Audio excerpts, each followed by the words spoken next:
Hey guys, welcome to another gameplay of NHL 13. This is a ranked match, and it was a pretty good match, not to spoil things for me in this one. Not a major blowout by any means, but a decent sized win. It's been a while since I actually had a NHL video, really. I mean, well, not really. I had the Alfredson video, which if you've been looking for, I've actually taken it down.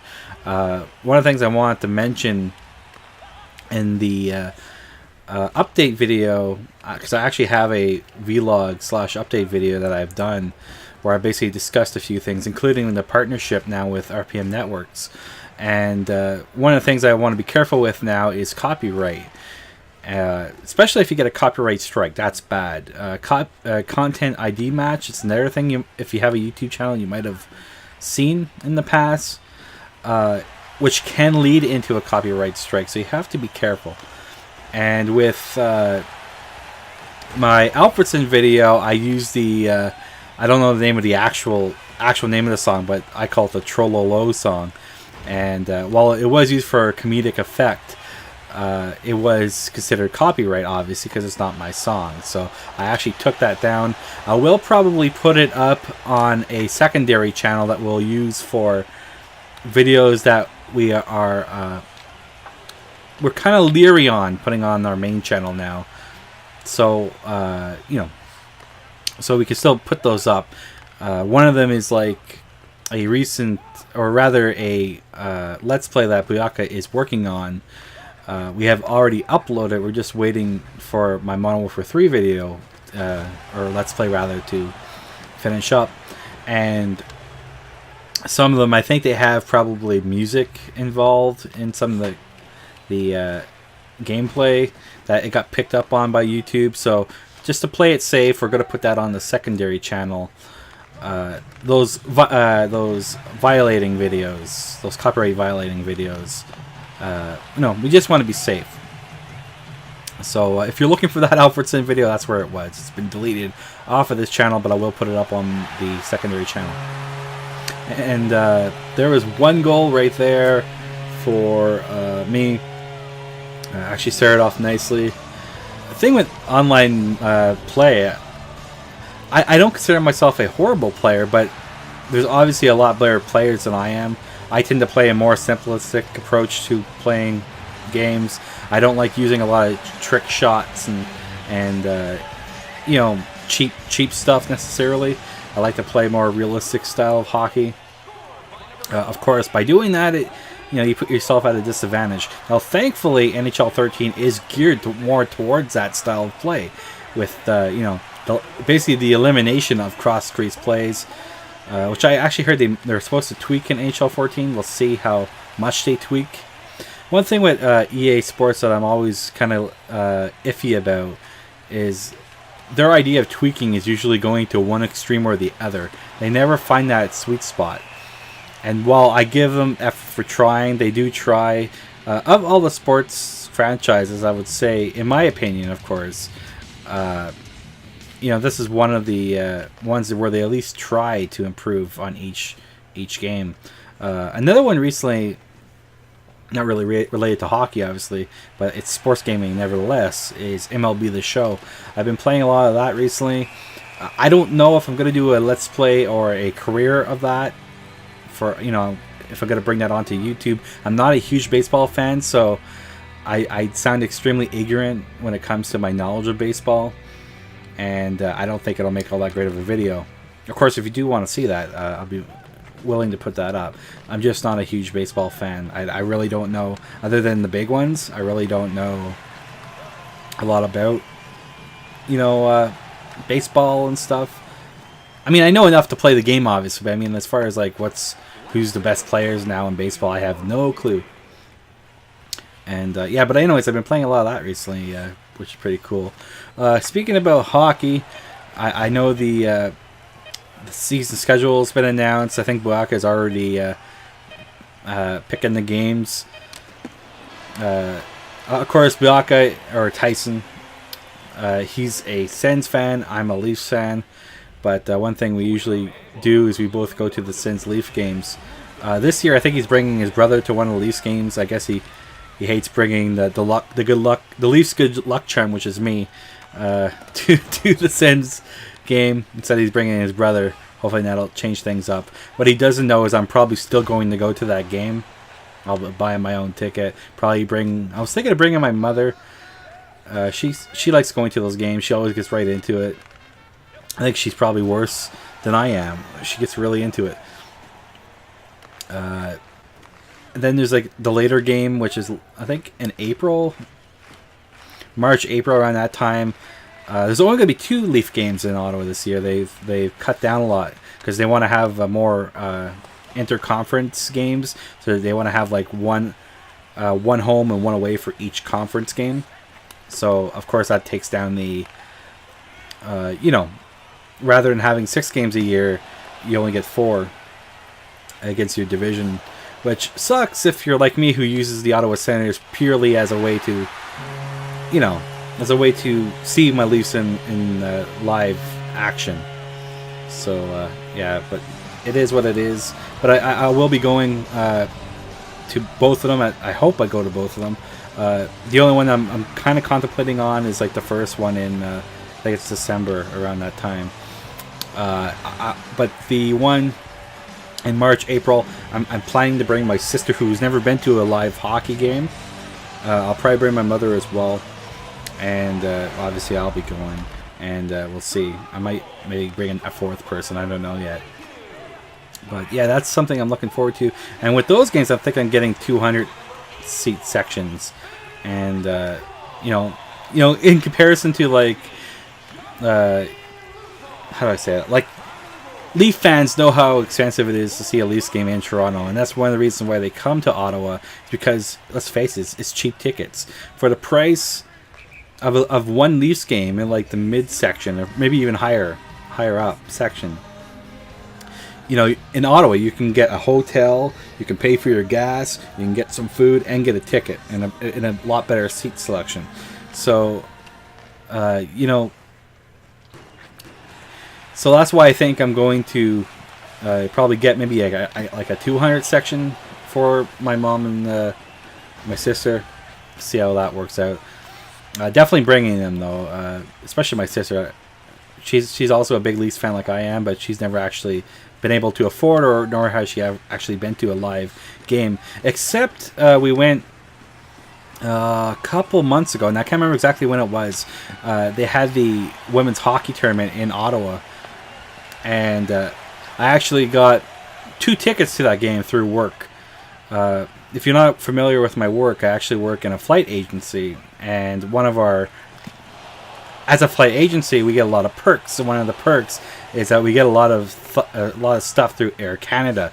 Air Canada tends to own at least in Canada, a lot of suites and box seats and those type of things. And they also get a lot of tickets, specifically in Toronto, and they also own a box seat section in the Air Canada Centre. And thankfully, they gave us box seats to go see the Russians women hockey. And I think it was like the quarterfinal or something like that.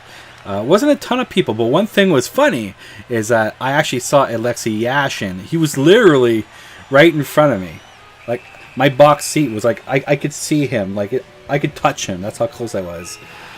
And I thought that was pretty cool. And I almost wanted to congratulate him for screwing Ottawa over, but in reality he didn't, because while he went for the more money with the Islanders, I think Ottawa got the better player in Chara. Of course, Ottawa ended up choosing Redden over Chara when they had to choose which one to sign. Of course, in hindsight, it's 2020, right? You never know really what's going to happen. They end up obviously betting on the wrong dude. Chara went on to win the Stanley Cup with the Bruins, but it is what it is. But yeah, I mean, that's one thing I love about my work. Like, I'm not an Ottawa fan, but I get a lot of Ottawa tickets, especially through my boss. My boss is pretty awesome. He has season tickets, and he's apparently going to get better seats. Last year, he only had the 300 section, and I think it was like behind the away team goalie, and so it wasn't like the greatest, especially when the action gets up along the boards. But I mean, free tickets are free tickets. I'll take them anytime. One of the free tickets I got was actually to a Montreal game, and those things are crazy, man. Like, I know I hear a lot of talk about Leaf Ottawa rival games, in Ottawa, and a lot of fans hate Leaf fans. But I haven't seen anywhere near as much craziness in a Leafs game that I went to, and I went to quite a few, probably at least 5, if not more.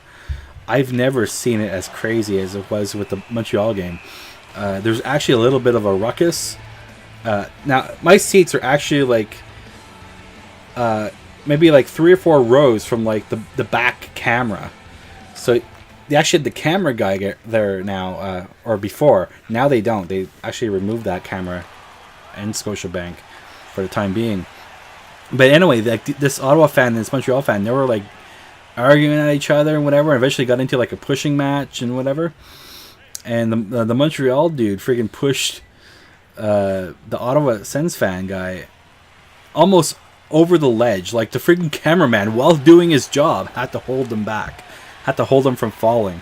I mean, that's how crazy it was. Eventually, of course, they got kicked out, but that's probably like the worst I've seen. Now, if you talk to like a Philadelphia Flyers fan, and I can guarantee you they can tell you probably some pretty horrific stories there, including I think there was that Toronto fan that got punched in the back of the head or whatever.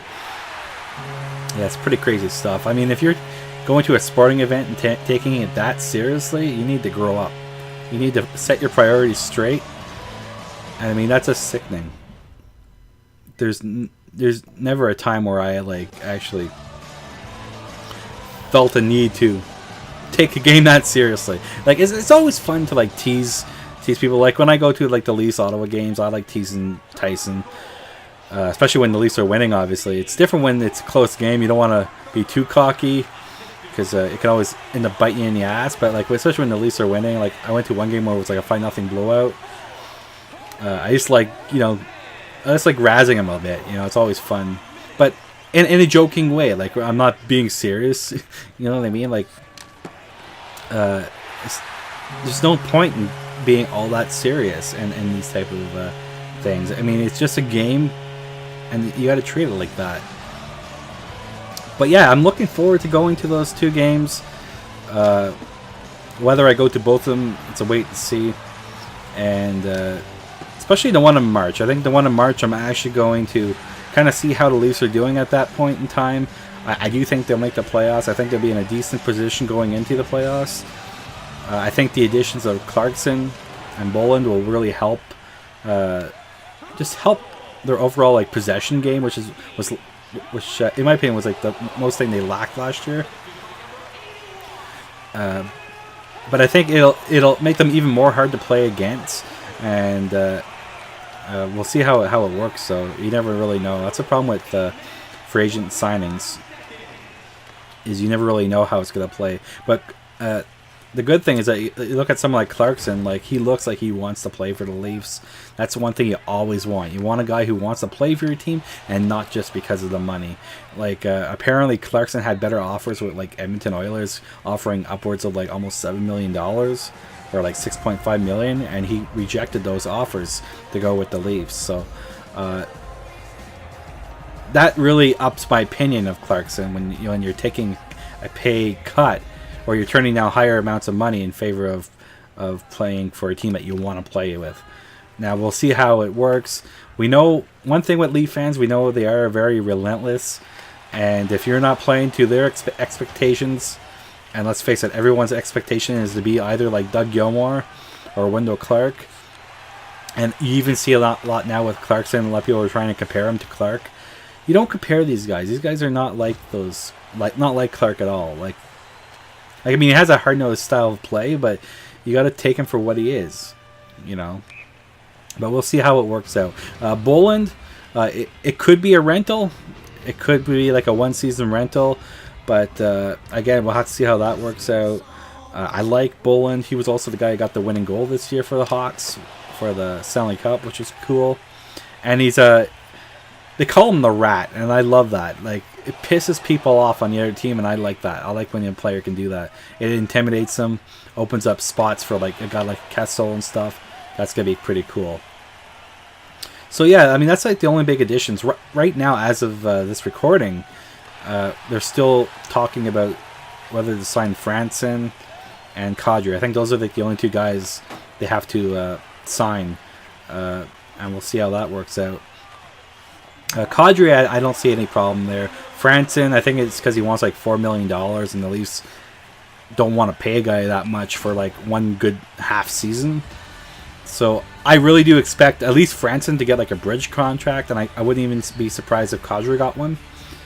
Get like a lower like $2 million bridge contract. Say, prove yourself this year. If you prove yourself this year, we'll be more than happy to give you your $4.5 million. And we'll see. I do like Franson. I think he's I always liked him, even when they acquired him originally.